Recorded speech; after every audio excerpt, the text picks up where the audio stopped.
சுறா கைடு 12ஆம் வகுப்பு பொதுத் தேர்வுக்கான புதிய பதிப்பு தற்போது பரபரப்பான விற்பனையில். மாணவர்கள் பொதுத் தேர்வில் அதிக மதிப்பெண் பெற உடனே வாங்குங்கள் சுறா கைடு.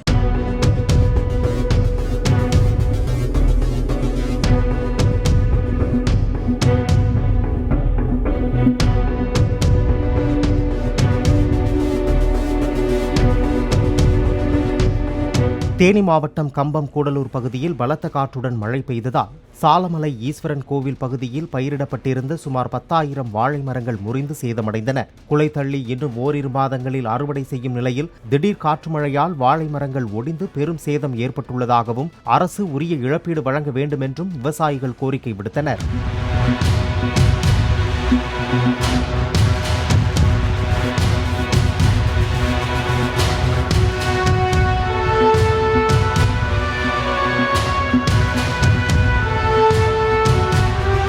சுறா கைடு 12ஆம் வகுப்பு பொதுத் தேர்வுக்கான புதிய பதிப்பு தற்போது பரபரப்பான விற்பனையில். மாணவர்கள் பொதுத் தேர்வில் அதிக மதிப்பெண் பெற உடனே வாங்குங்கள் சுறா கைடு.